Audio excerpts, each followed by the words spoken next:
রাসূল সাল্লাল্লাহু আলাইহি সাল্লাম বলেছেন, তাসাহারু ফাইন্নাহু ফিহাল বারাকা, তোমরা সাহারি খাও, তাতে বরকত রয়েছে।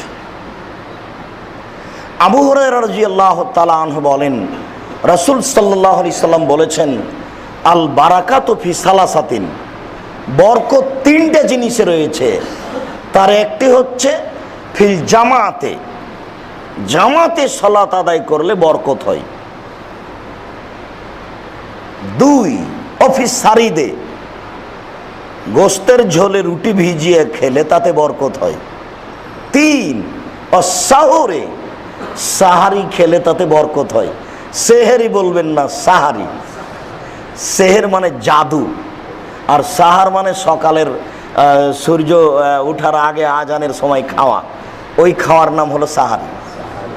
আর সেহের একই শব্দ, সেহরুন মানে জাদু, আর সাহারুন মানে ওই সকালের সাহারি খাদ্য।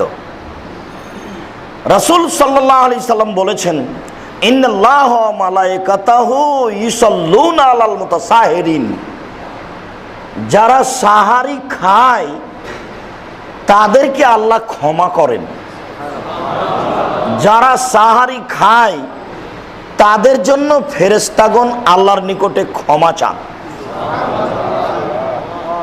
এই কারণে রাসূল সাল্লাল্লাহু আলাইহি সাল্লাম বলেছেন, তাসাহারু ওয়ালাউ বিজুরাতিন মিন মাইন, এক ঢোক পানি হলেও সাহারি খাও। এক ঢোক পানির নামও সাহারি।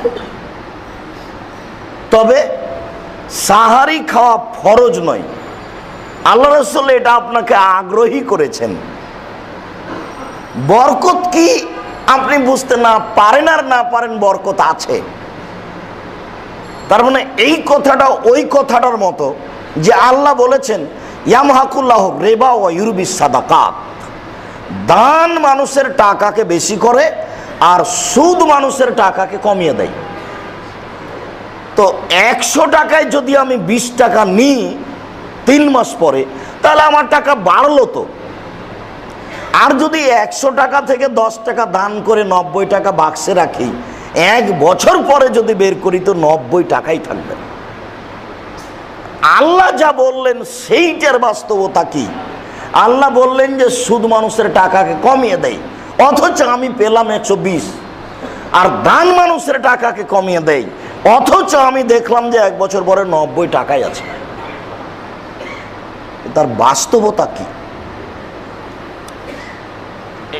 এই কথাটাই হচ্ছে ওই কথাটা যে আনাস রাদিয়াল্লাহু তাআলা আনহু বলেন, আমার মা আমাকে রাসূলের কাছে নিয়ে গেলেন। একটা কাপড়কে 2 টুকরা করলে 1 টুকরা আমার পরনে দিলেন আর 1 টুকরা আমার গায়ে দিলেন, দিয়ে আমাকে রাসূলের কাছে নিয়ে গেলেন। নিয়ে গিয়ে আমার মা বলছেন, হাজা খোয়াই দেমো কাফাদুল্লাহ, এই যে আনাস আপনার ছোট খাদেম, আপনি তার জন্য দোয়া করুন। খাদেম হিসেবে উনি তার ছেলেকে সমর্পণ করছেন আল্লাহ রাসূলের কাছে। আল্লাহ রাসূল এখন বলছেন, আল্লাহু মাগফির মালাহু ওয়ালাদাহু ওয়াতুল উমরাহু ওয়াগফির লাহু ওয়ারহামহু ওয়াবারিক লাহু ফিমা রাযাকতাহু। আল্লাহ তুমি আনাসকে দীর্ঘজীবী করো, তার ছেলে মেয়ে অর্থ সম্পদ বেশি করে দাও, তাকে ক্ষমা করো, তার প্রতি দয়া করো, তাকে যে রুজি দিয়েছো তাতে তুমি বরকত দাও। তাহলে বোঝা যাচ্ছে যে রুজি ভিন্ন জিনিস, বরকত ভিন্ন জিনিস। রুজি ভিন্ন জিনিস, বরকত ভিন্ন জিনিস। আপনি প্রতি মাসে 10,000 টাকা বেতন পান, এটা হলো আপনার রুজি। প্রতি বছরে আপনি 50 মণ ধান পান, এটা আপনার রুজি। এতে অতিরিক্ত আর একটা বরকত লাগবে, নইলে এটা বেশি দিন টিকবে না। 10,000 টাকা দেখবেন 25 দিনে শেষ হয়ে গেছে, আরো 5 দিন কি করবেন? ধার কর্জ করতে হবে। 50 মণ ধান পেয়েছেন, দেখা গেল যে 3 মাসে শেষ, তাহলে বাকি 3 মাস কি খাবেন? কোথাও সমস্যা আছে, বরকত হচ্ছে না কেন? 10,000 টাকা বেতন পেয়েছি, পরিবারে খেলাম, মাস শেষে দেখছি এখনো 3,000 টাকা আছে, অথচ ফকির মিসকিনকে দিয়েছি, অসহায় চাচা চাচিকে দিয়েছি, টাকা জমা হলো কি করে বুঝলাম না, এরই নাম বরকত। আপনি বুঝতে পারেন না পারেন যখন বরকত থাকবে না তখন টাকা হারাবেই। এই কথাটা বোঝানোর জন্য ওই কথাটা বলেছিলাম যে আপনি বেতন নিয়ে বাড়িতে ঢুকছেন, বেতন 40,000 টাকা, বাড়িতে ঢুকছেন, ঢোকার সাথে সাথে রিং হচ্ছে, মোবাইলটা অন করে শুনছেন, ছোট বোন বলছে ভাই তোমার ভাগ্নে হাত অ্যাক্সিডেন্ট করেছে, আমি এখন মেডিকেলে আছি, 40,000।